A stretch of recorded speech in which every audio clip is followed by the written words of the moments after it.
Hi, welcome to Top Shelf Takes, the only show on the internet that is made up of complete fact and no opinion whatsoever. Today we're going to be talking about the best Pixar characters of all time.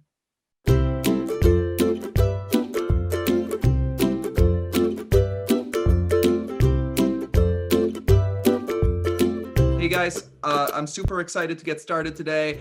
First off, my name's Tim. Hey, I'm Autumn. I'm happy to be back on Top Shelf Takes. Looking forward to it. Happy to have you. Hello, I'm Ted. I'm also happy to be back on Top Shelf Takes after my extended hiatus.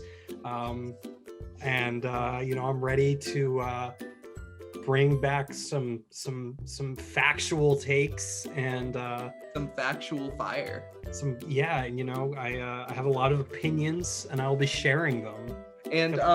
And my co-host here, of course, today, Dylan, roommate to the Tim Etzel, owner, founder, creator of the show. Thank God. Thank you. And just to the viewers at home, we are practicing social distancing. We're not 6 feet apart, but we live together, so not much we can do there.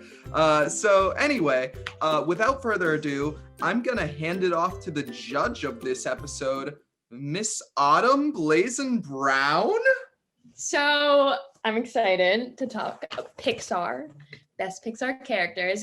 Just to go over the rules before we get started, everyone is going to have 30 seconds to tell me who their top Pixar character is for each level tier in our list. And after everyone goes 30 seconds for their quick little speech, we'll have 3 minutes to debate. And then I'll decide which character goes where. Let's get going with number 6 on our list. I'm going to start with Dylan. My number 6 spot here isn't necessarily a main character on a movie. However, I felt wrong making a list of top 6 characters in the Pixar and not including him. My number 6 is Bruce from Finding Nemo, Bruce the Shark. He is absolutely the best secondary supporting character in the movie. His intro with the 3 sharks coming in, the fish, our friends, not food. It's just iconic. It's one of the my favorite parts and one of the more memorable scenes in Finding Nemo. Time. Yeah. So my number 6 pick is Jessie, the yodeling cowgirl, introduced in Toy Story 2. I think she's an incredible character because over the course of the films, we really see her come into her own, especially after learning her tragic origin story. We see her become her own person and really find her purpose among the gang that is Andy's Toys.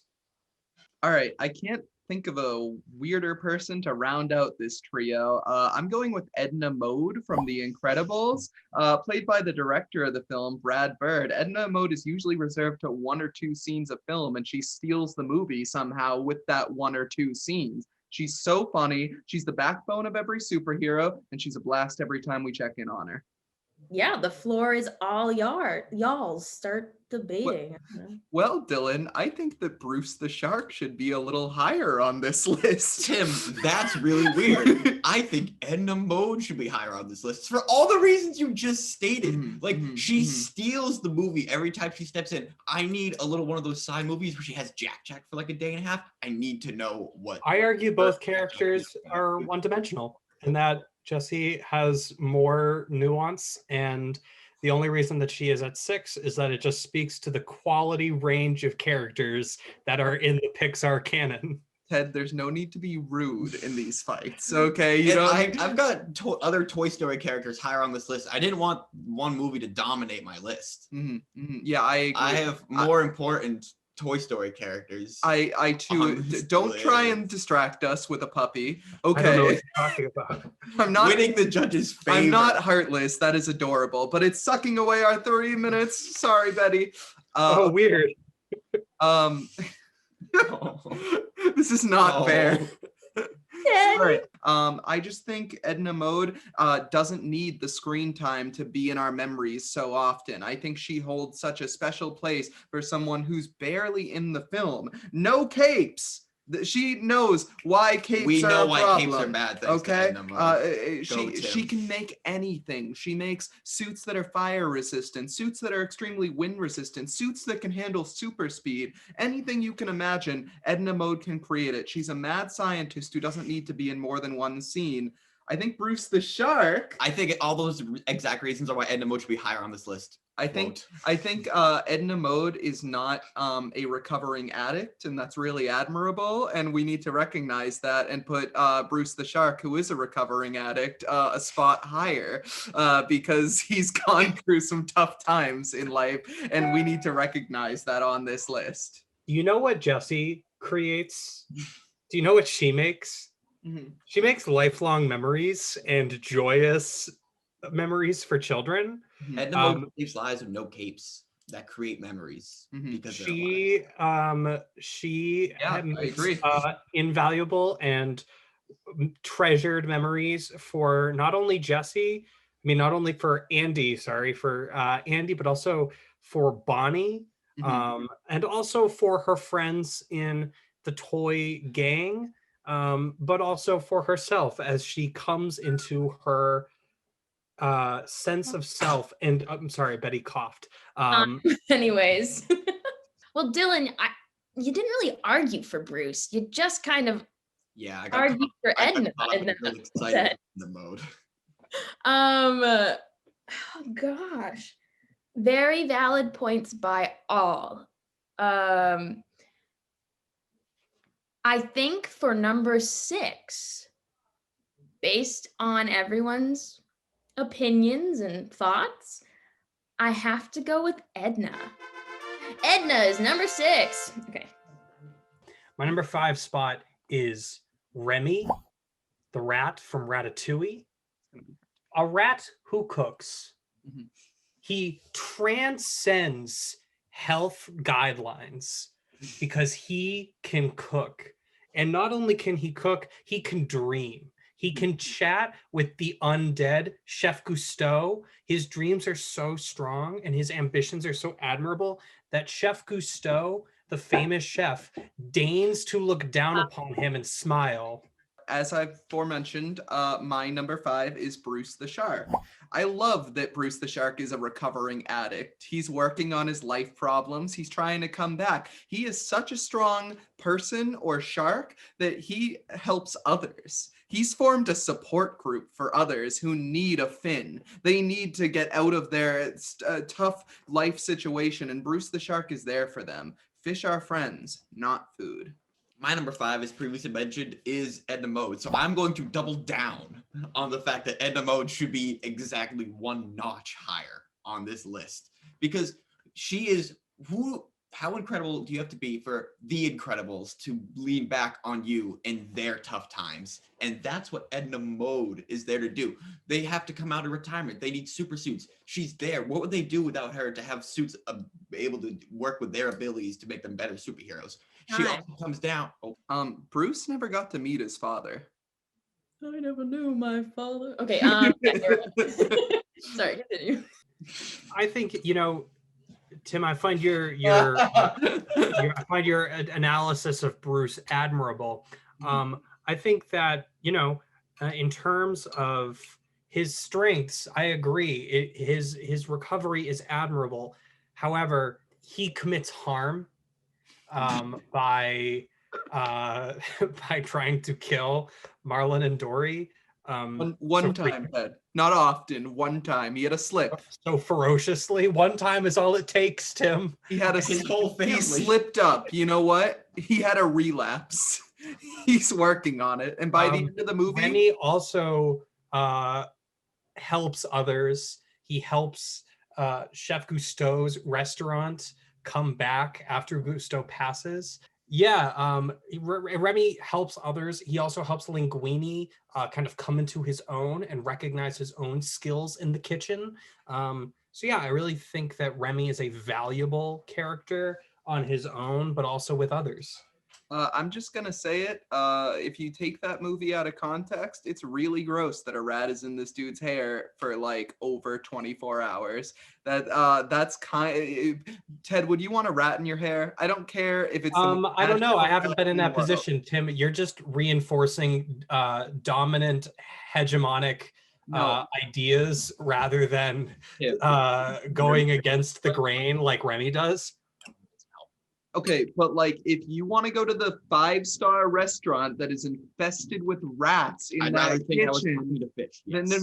no. But if you go to the rats in the kitchen, they should have so many health code violations. I'm sorry. No, but he cooks so well that it doesn't matter. Yeah, but Have you like, tried his ratatouille? what are you giving up for taste? Well, hang on, what hang on, help hang on. like bare minimum human necessity health codes are you giving up for taste? We can't just skip over Edna, though. Let me get back to my previous statement about how not only do they fall back on her multiple times for the suit, you wouldn't have an iconic movie figure, a whole movie for crying out loud without that happening. She takes Jack repeatedly to help out right when Mr. Incredible needs it and like needs that time for the second movie to come back and finish.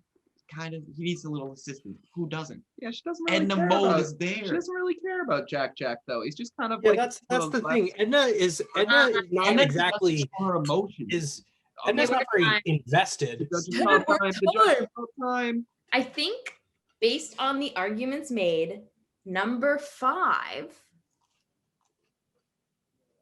is Remy. So number 5 is Remy the rat. Okay, for number 4, I'm going with Elastigirl, aka Helen Parr, aka Mrs. Incredible. Elastigirl is by far, in my opinion, the coolest of the Incredibles. She has the coolest powers. She can do the most, arguably. She's put in peril a lot in situations you wouldn't think of, and her instincts are really good on the fly. She's able to like think in like 15-second, 5-second situations where their lives are threatened and she gets everyone out of danger. My number 4 is, you know how hard it has to be one of the most lovable characters in the most lovable movie? It's Doug from Up. Doug, who comes out from under the porch because he just loves them. It's so sincere and beautiful. And not only that, but Doug is a secondary character that comes back and plays a sort of fun role later on in the movie. He's got his other dog pals coming in that fly fighter planes. How amazing is that? They do the same thing, and we find out that Doug doesn't want to be like them. He just wants to do his own thing. He's got the talking collar. James P. Sullivan is the best scarer at Monsters Incorporated. But over the course of the film, he discovers that that's not what will carry him through life. What will carry him through life is love and selflessness. James P. Sullivan learns to grow up. He learns to mature. He learns that skill is not the only thing that matters.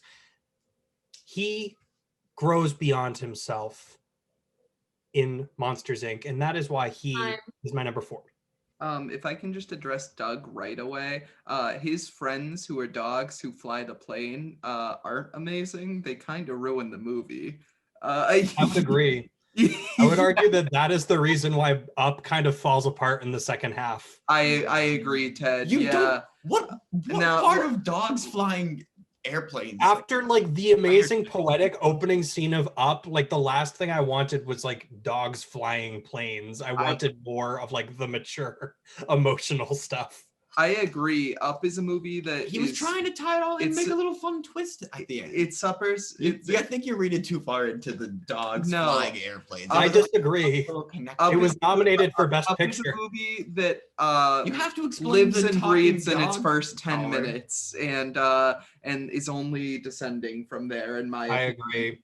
Yeah, no, That hurts. I'm not a huge Up fan. I mean, I like a lot of the visuals with Up, and I like a lot of the aspects, but yeah, I can't say it's high for me. And just in association, unfortunately, Doug goes down with that for me. That hurts. I know, I'm sorry. And Sully's great. What is not to love about Sully? But I think Sully should be higher on this list. I don't think Sully is better than Mrs. Incredible or Elastigirl. Elastigirl has the coolest gadgets. She goes off on her own in Incredibles 2 and just starts a new superhero career, like fully just independent freelance agent. And you know what's cool about Elastigirl? she cares about citizen casualties. She is one of the first heroes that is on the scene getting people out of harm's way, out of the damage that superheroes create. This is something that was a problem in superhero movies that we saw all the time. We were like, yeah, but they don't care who they're hurting with these big things. Elastigirl, they made a point of showing that she's the first one to rush into actually saving people. But Tim, you're speaking about what makes her cool. And I agree, she's very cool, but also Sully's cool. In fact, he is seen as the coolest scarer on the scare floor, but he demonstrates more growth. He evolves over the course of the films. Elastigirl is great, but she kind of stays at like a very cool, solid level. Mike goes through challenges and has to kind of have his confidence shaken before he can really come into I'm sorry, himself. Ted. Mike? Sully. Mike. Sully. Hear it here first, Wow. folks. He doesn't even know his character's name. Unprepared. Unbelievable. Yes. Based on the arguments being made, number 4 has to be Elastigirl. Number 4 is Elastigirl. Woo! My number 3 pick is, in fact, Sully. And I'm just gonna, I don't know what more to say other than bring up everything that Steven mentioned. Steven, wow. Ted, sorry. Thank you. That's what you get for not saying Sully. Wait, are you just using my argument Well, to I was push gonna keep going and then I ran out of time, so. He's just There's no making his round. argument. We'll hear more. My number 3 is Sadness from Inside Out.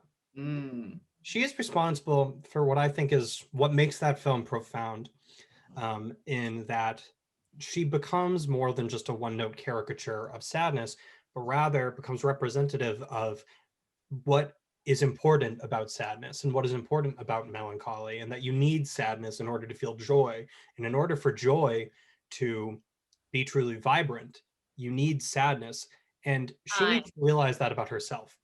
Okay, I'm gonna go to my hot take for number 3. I'm gonna go with one of Pixar's forgotten protagonists. I'm going with Marlin from Finding Nemo. I actually am really, really charmed by Marlin, and I think a lot of people roll their eyes at him because he's a really overprotective dad at the beginning. But think of how much he actually goes through to get Nemo back. I actually tear up every time that the different ocean creatures are like spreading his story, and just he's become a legend that has just crossed the world just to find the only thing he has left in his life. 3 minutes. Begin.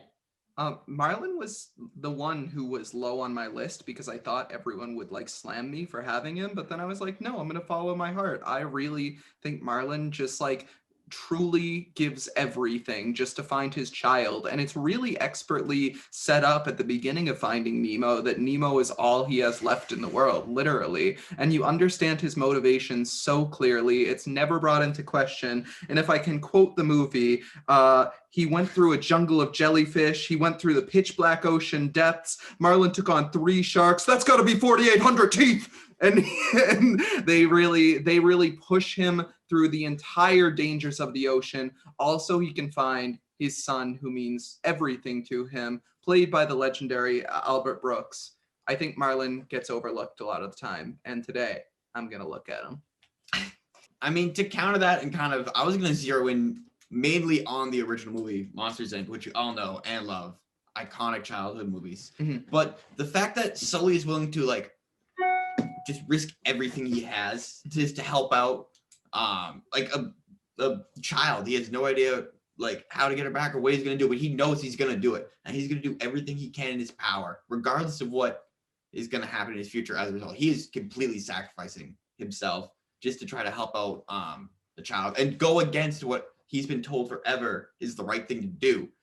No, that's not the right thing to do. I actually know what the right thing to do is, and he sticks to it. He sticks to his I'd argue that everything Sully does though for Boo is only magnified in what Marlin does for Nemo. Like every argument that Sully does to go for his child, Marlin does a larger scope version of that. So I think when they're put next to each other, Marlin goes through more. I think it just depends on the points you like zero in on.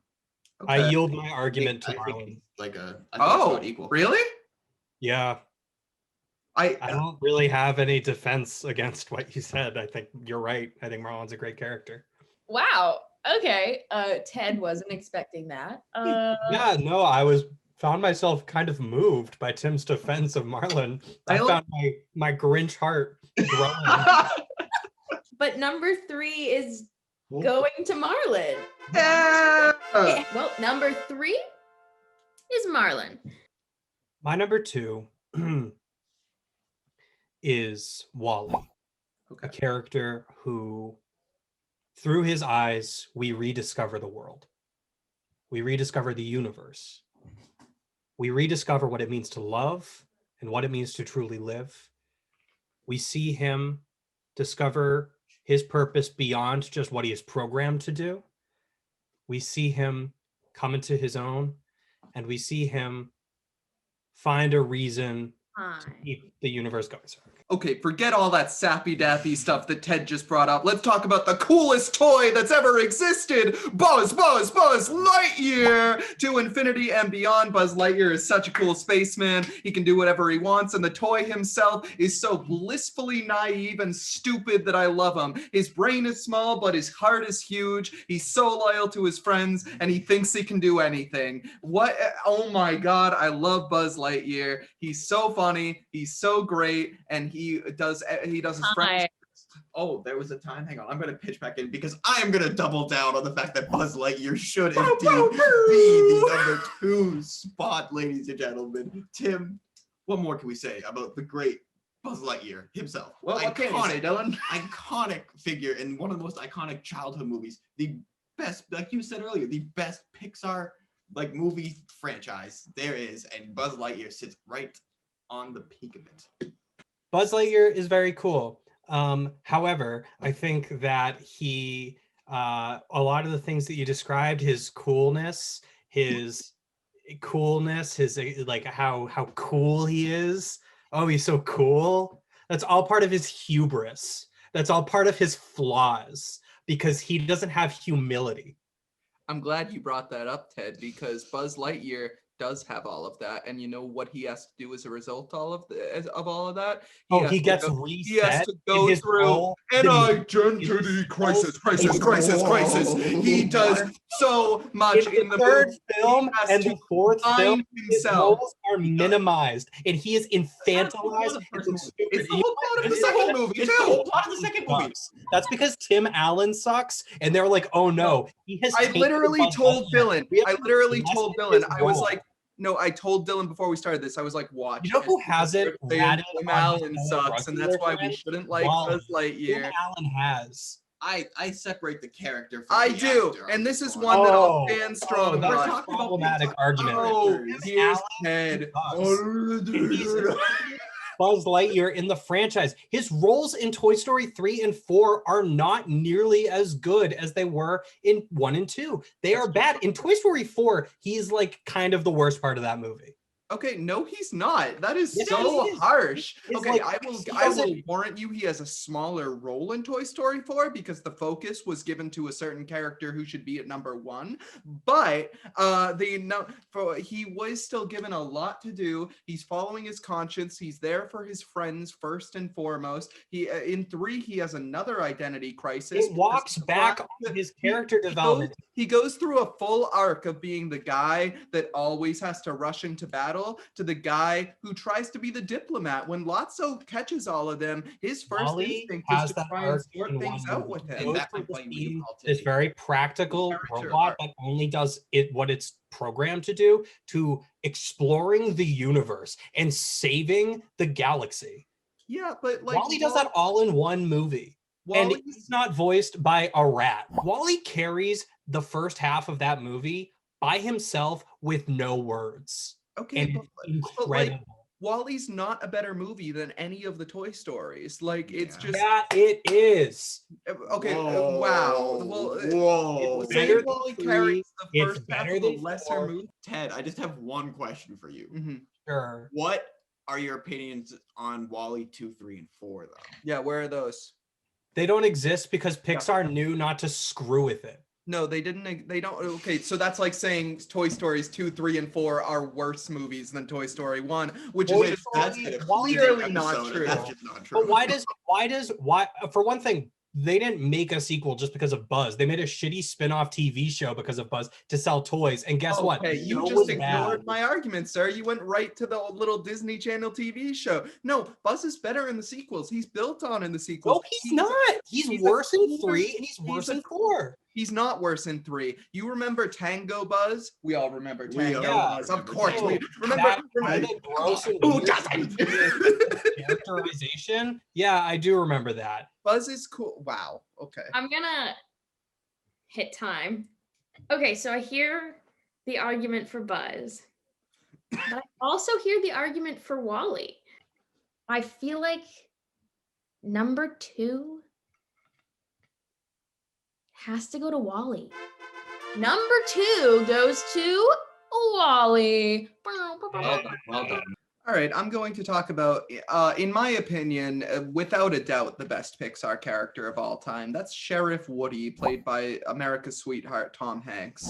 I love Woody. I love how loyal he is, how much he cares about the people in his life, whether that be Andy, whether that be his fellow toys. He will take on a leader role to keep the group together, to keep them safe, to make sure that everyone before him has a happy ending. It's Woody. He's the most iconic character, and I will repeat it again because it's just a fact. Toy Story is the most iconic, best franchise in Pixar. And the Toy Story 1 is Woody's, in my opinion. Like, it's Woody, it's all about Woody. It's his whole character arc, which is just the base to build on for your next, what turn into another 3 movies. And you got it without that initial build, without that draw and the pull that you get when you watch Woody struggle. My choice for, going along with what everyone else said, my choice for number 1, the best Pixar character of all time, is Tow Mater from Cars. No, I'm kidding. It's Woody.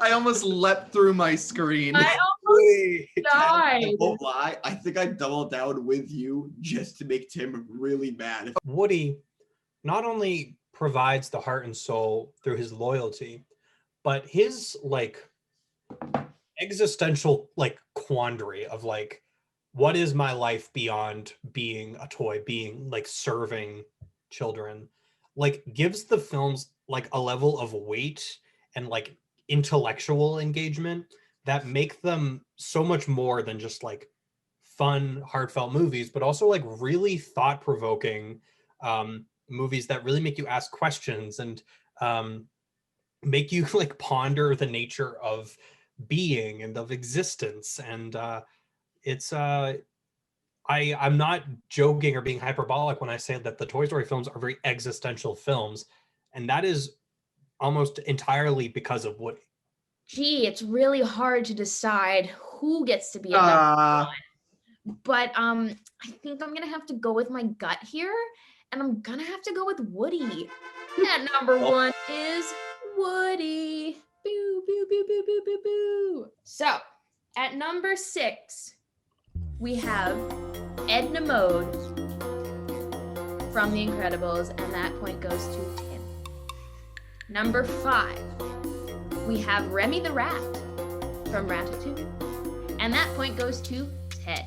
Number 4, we have Elastigirl from The Incredibles. That is 2 Incredibles characters on there. Number 3, we have Marlin from Finding Nemo, which we didn't think he would make the list, but he did.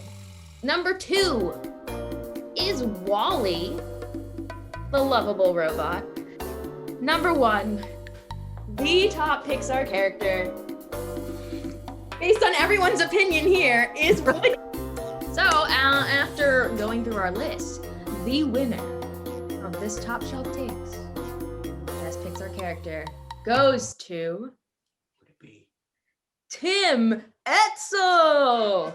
All right, guys, thank you so much for watching. Hope you had a great time. I know I sure did. I'd like to thank both of our guests. Autumn, thank you so much for judging. You were incredible. I'd love to have you back on the show sometime. And then Ted, a well-fought game, sir. Well-fought indeed. Great to have you. It was a pleasure. I hope you had a good time. My pleasure. Thank you for having me. It's always fun to get on Zoom with my friends and just throw some opinions around and just, really talk about that. I mean, we get heated because we love it. And that's why we do this. So it's my pleasure. I completely agree. I couldn't have said it better myself. And if you'd like to come back, we'd love to have you anytime.